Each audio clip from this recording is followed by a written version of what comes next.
JJ the CPA here. Hope you're doing well. Thanks for tuning in. Listen, we want to talk again about the Paycheck Protection Program forgiveness application. And I wanted to focus in on this one on the salary hourly wage reduction. So a couple of things to note here.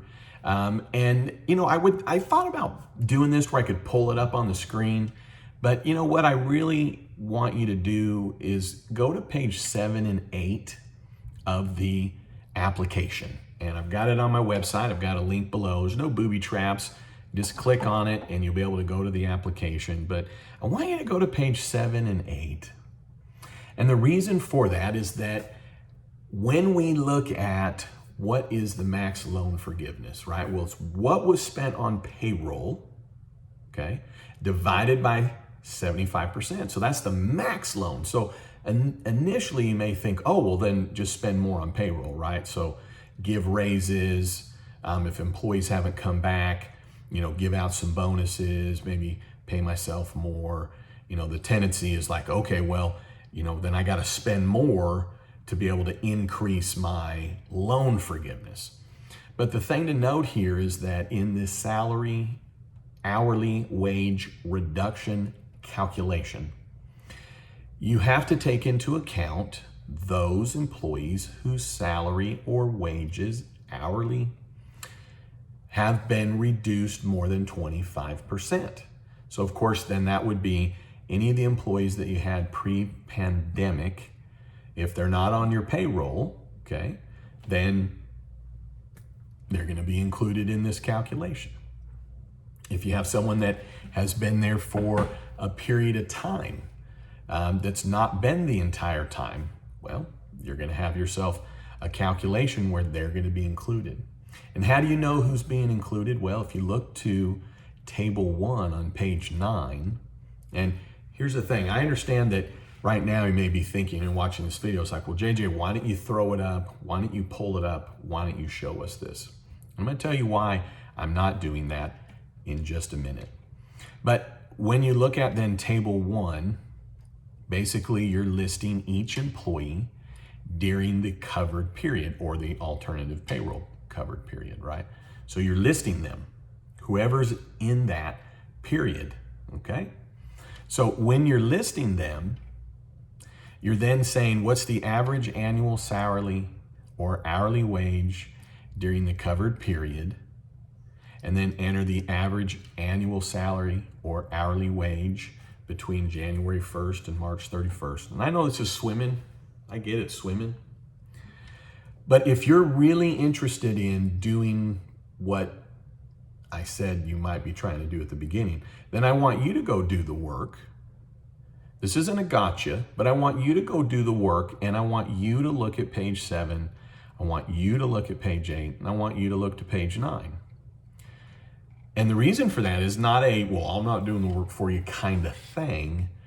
But when you look, the step 2, you have to know what your numbers are June 30, 2020. Okay, you have to know this information through the entire covered period. You have to know this information also for June 30. So if you're hanging your hat on the, well, I got everybody back by June 30, then you need to know that you actually have to have that information. You have to know that your employees all came back. The other part is that when you're talking about the payroll for the covered period, okay, well, probably right now, probably no one in the United States of America here on May 18th has gotten through their 8 weeks. So the reason I'm not pulling it up and trying to do a big calculation with you is that you don't have all the information. And all I want you to note here is if you go and look at 7 and 8, and that's why it's really just this simple. Go and look at 7 and 8 and 9, is that it's not going to do anything for you if you had 4 employees, now you have 2, and you just gave both those employees raises to match the payroll for 4. Or you had 4 employees, now you're down to 3, and you give yourself a raise to match the payroll of 4. Because when you go through that, you're going to simply see that the haircut happens. Okay? It's going to happen. And when you're then considering, okay, I got to hurry and pay more payroll, the only reason, I'm so glad you stuck till here, the only reason I'm wanting you to really absorb this is you're going to spend money that just won't be forgiven. And maybe that's okay, right? I mean, I guess if it's going to yourself, it's not really the intent here. It's really meant to be, what were you paying before pandemic? Then you pay the same thing.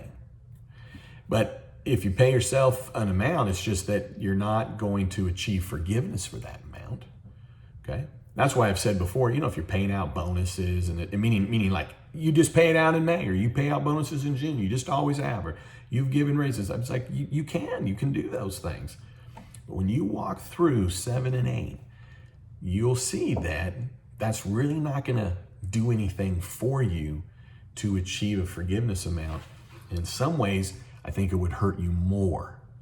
And then especially when you go to the FTE. And I know that right now it's like, well, but if I get all the numbers up by June, then we're good to go. Well, here's really the closing. If you're going to get all the numbers up by June, okay, then there is no reason for you to do any magic working of the numbers.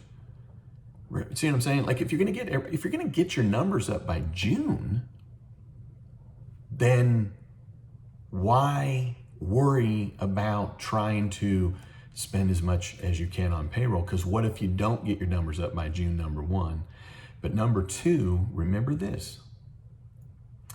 The payroll, okay, divided by 75% is the max loan forgiveness. So you think, well, I'm going to spend more on payroll, okay, because then that divided by 75 is going to give me a higher figure for forgiveness. But then they have these two haircuts, as my good friend Brad would say, Brad who's a CPA, that are just going to reduce it right down. And then you're going to be in a circumstance where like you paid money out and you're going to have to pay it back. So if you're paying it to your employees, they got the money, you have to pay it back, you didn't really achieve anything. So that's more what I'm getting at, is just you spend it on what it is that you need, you run the calculations, and it is what it is. So you can try, and right now, if you're trying, then go do the work on 7 and 8 and 9, and more to the point, I don't think you'll be able to come up with it. That's why there's no reason to run you through a calculation. It's more just to say, you're just not going to come up with a way, because you're going to get through the whole calculation and you say, boom, look at this, I got the loan forgiveness right up here.